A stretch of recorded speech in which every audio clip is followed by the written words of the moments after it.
कुत्ते के पिल्ले की माँ मादा भेड़िया। सोनी नाम की एक गर्भवती कुतिया शहर में रहती थी, पर शहर की भीड़ भाड़, वहाँ का शोर, प्रदूषण, ये सब देखकर सोनी सोचती है, ऐसे माहौल में मैं मेरे बच्चे को जन्म नहीं दे सकती। कुछ दिन मैं जंगल ही जाकर रहती हूँ। जंगल के शुद्ध वातावरण में मैं मेरे बच्चों को जन्म दूंगी।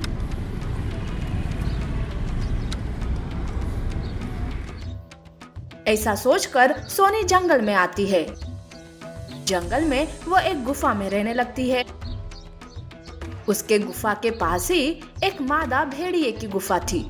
सोनी उसके साथ दोस्ती करना चाहती थी, इसीलिए वो उसके पास जाती है और उसे आवाज देने लगती है, दीदी दीदी कहाँ हो तुम? सोनी की आवाज सुनकर अंदर बैठी मादा भेड़िया बाहर आती है। उस दिन वो बहुत ही गुस्से में थी, क्योंकि उसे उस दिन शिकारी नहीं मिला था। वो भूखी थी। ऐसे में वो बाहर आती है और कहती है, अरे कौन दीदी? मैं किसी की दीदी वीदी नहीं हूँ। और वैसे तू है कौन? दीदी मैं आपके पास ही के गुफा में रहने आई हूँ।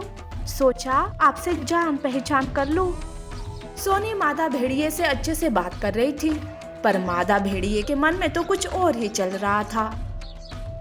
ये तो बहुत अच्छा हुआ कि ये कुतिया मेरे पास खुद चल के आई।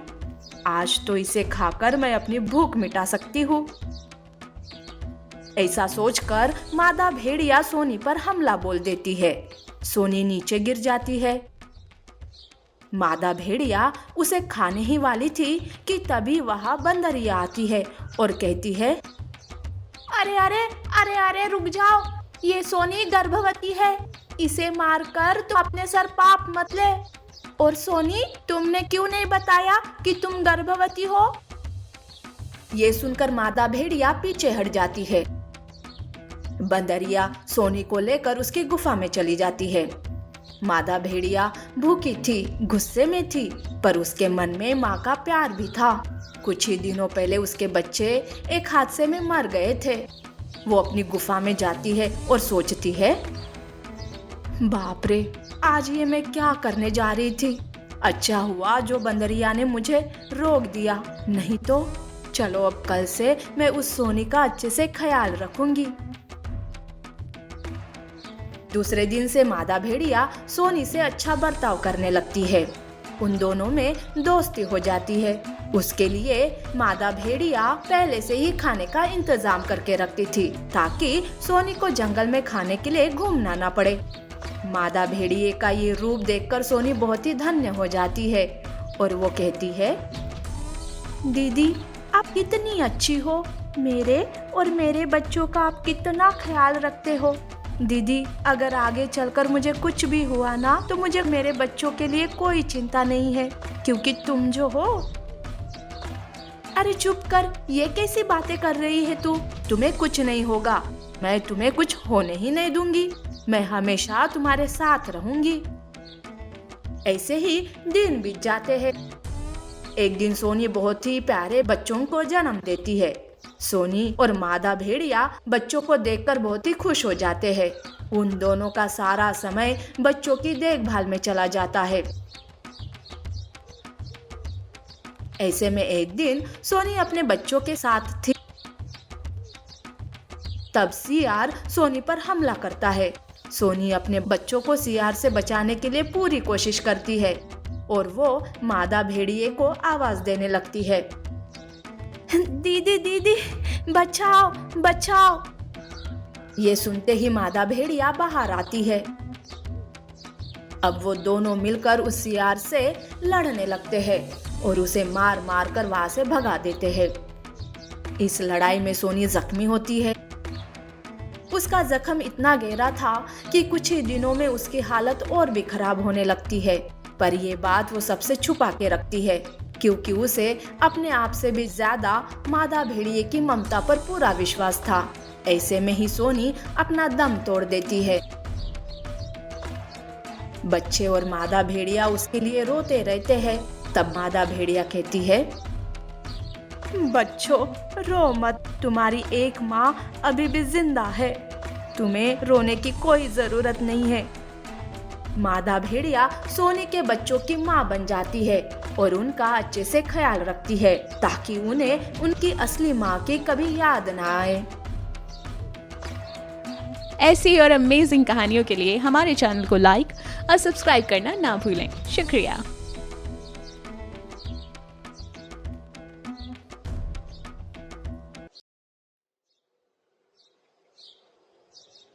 बाघ ने लिया शेर का रूप।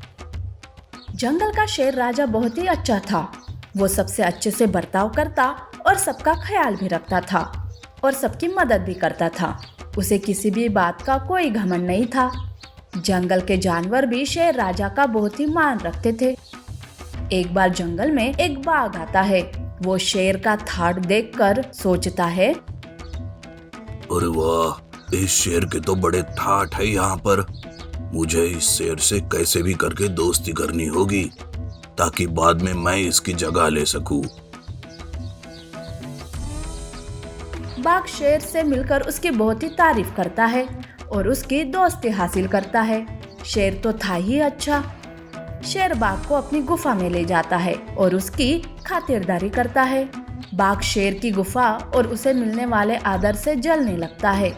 वो सोचता है, अब तो कैसे भी करके शेर का स्थान लेना ही होगा, लेकिन शेर को सारे जानवर बहुत मानते हैं। मुझे पहले शेर की इमेज को खराब करना होगा, तब जाकर सारे जानवर मिलकर शेर को ही जंगल से बाहर निकाल देंगे और मेरा काम आसान हो जाएगा। बाघ शेर को बदनाम करके साइड करने का प्लान करने लगता है। ऐसे में एक दिन बाघ को शेर की खाल मिल जाती है। उसे देखकर उसे बहुत ही खुशी होती है और वो सोचता है, अरे वाह, शेर को साइड करने का अच्छा उपाय मिला है। इस खाल को पहनकर मैं शेर बन जाऊंगा और उसकी बदनामी करूंगा। बाघ उस खाल को अपनी गुफा में रखता है और बहला फुसलाकर शेर को अपनी गुफा में लाता है और शेर को वहां कैद कर लेता है। अब बाघ शेर की खाल पहनकर शेर बन जाता है। बाघ शेर बनकर जानवरों को मारने लगता है, उन पर हुकूमत करने लगता है। वो किसी भी जानवर पर दया नहीं करता था और उनकी परवाह भी नहीं करता था। एक बार शेर के हाथ में एक खरगोश लगता है। तब खरगोश कहता है, शेर महाराज, आपको क्या हुआ? आप क्यों मुझे मार रहे हो? महाराज, आप तो हमारे रक्षक थे, ना कि भक्षक। तब नकली शेर खरगोश की कोई भी बात नहीं सुनता और उसे बेरहमी से मारकर खा जाता है। ये सब पेड़ पर बैठा बंदर देख लेता है। उसे तो अपनी आंखों पर विश्वास ही नहीं होता है। तब वो बाकी के जानवरों के पास जाकर शेर की सारी बात बताता है। अरे साथियों, हमारे शेर महाराज बदल गए हैं। वो अब पहले जैसे नहीं रहे। ऐसे शेर को अपना राजा नहीं रहने देना चाहिए। बंदर सभी जानवरों को शेर की बात बताकर उनके खिलाफ कर लेता है।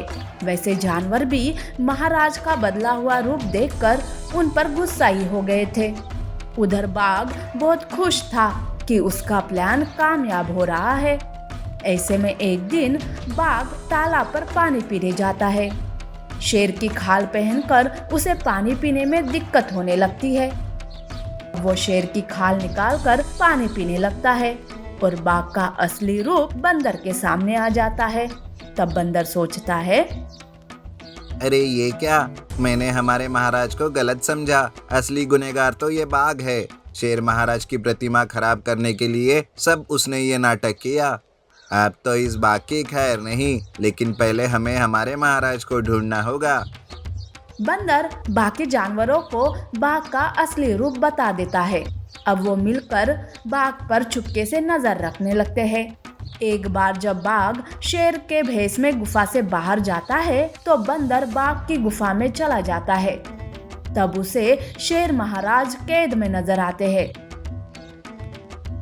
बंदर महाराज को तुरंत कैद से बाहर निकालता है। उधर बाघ शेर बनकर हिरन का शिकार कर रहा था। तभी वहाँ असली शेर आके उसे रोक देता है। शेर को सामने पाकर बाघ हड़बड़ा जाता है। तब शेर कहता है, बाघ, मैंने तुम पर विश्वास किया। तुझे मेरा दोस्त क्या, अपने भाई के जैसा समझा, पर तुमने मुझे धोखा दिया, मेरे जानवरों को परेशान किया। अब मैं तुम्हें नहीं छोड़ूंगा। शेर बाघ की खाल निकालकर उसका असली रूप सबके सामने लाता है और उसे मार मार कर घायल करके जंगल से बाहर कर देता है।